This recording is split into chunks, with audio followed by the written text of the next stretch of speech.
After decades of putting everyone else first, this is your time to shine. Welcome to the Sass and Soul podcast, where brilliant women just like you are finally putting themselves at the top of their to-do list.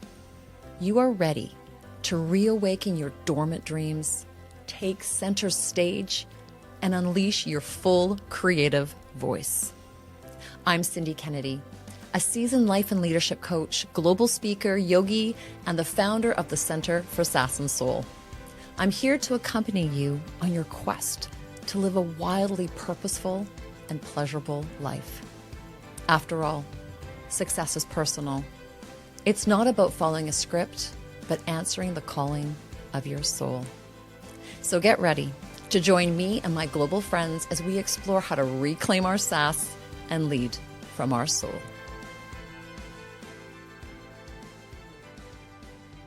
Welcome back, sassy souls. It is always such a joy to be with you, and today is no different. I do want to, however, explore an old art, the art of exploration, that I like to call Mosey and meander. I found myself walking along one of these funky streets in a neighborhood next to mine.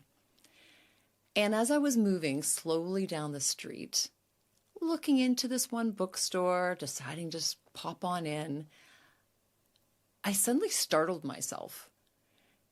And I startled myself because I couldn't remember the last time I meandered, that I just moseyed down a street with no real intention, no purpose, no grocery list, no deadline, no timeline.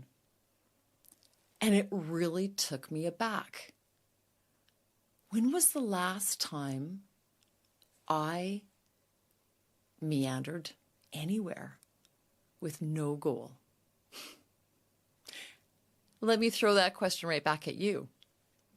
When was the last time you moseyed? Really think about that. When were you in a space where you didn't have something you needed to get, to hurry to move on to? Everything right now seems so planned, so scripted. We have timelines and we have deadlines. We've lost the art of exploring. Just creating space. Even think of go to the gym. Yes, great. You go to the gym or you go to your Pilates, you do your movement. That's brilliant. It fuels you up. It feels good. You move on to the next thing, right? You get that breakfast going. You get the kids out the door. If you've got kids, you get the dog walked. And yes, you can enjoy that dog walk. Yeah, you can enjoy getting your kids off to breakfast or off to school after breakfast. You can do all of that. But again, is it this one thing after the other, after the other? Because when I stopped in the bookstore that day, I really was bolted to the floor in that realization of the difference it feels like to just be. And not just be because you're meditating, but you're actually out in the world, just this beautiful essence with full permission to go where you want to go. Do what you want to do. Because when we are meandering or moseying, what we're really doing is we're taking in the moment.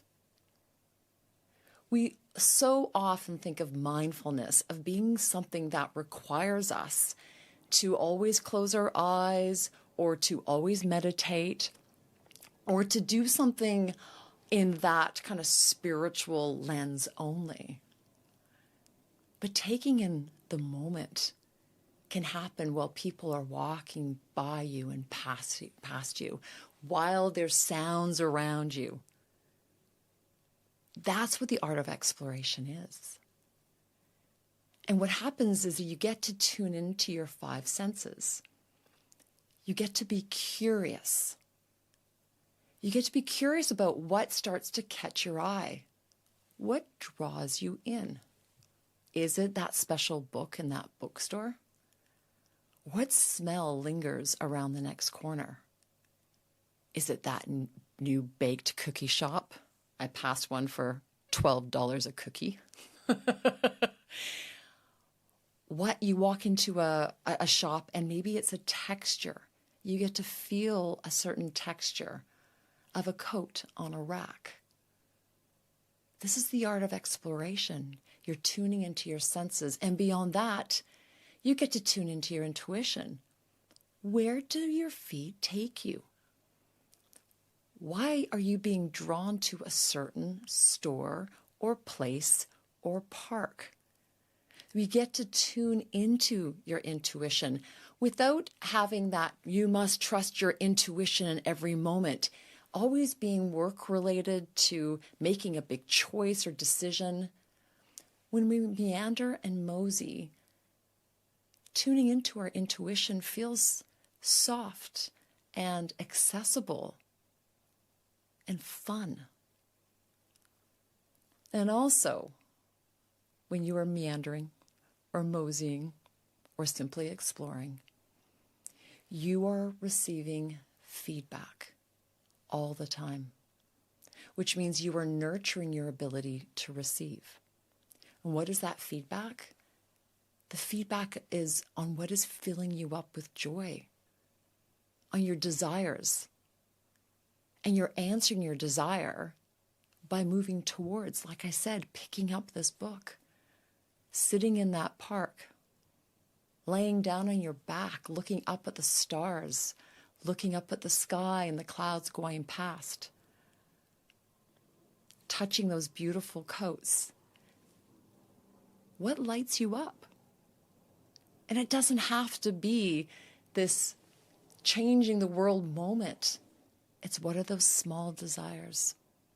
And when we're talking about success alignment, just imagine how exploring more in your life, taking the space to meander and mosey, allows you to receive, allows you to connect deeper to your desires,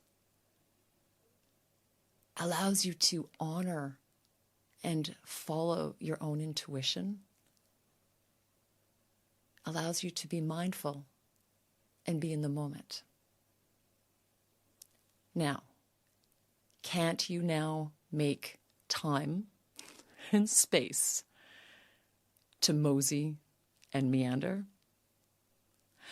I'm going to ask you to set yourself a beautiful date this week. Doesn't matter what else is going on. Create space, and all you're going to do is mosey, meander, poke around somewhere, and allow the beautiful lost art of exploring to lead you exactly where you need to go. I'll see you next time. Remember, you are more powerful than you know. So live with sass and lead from your soul, and I will see you next time.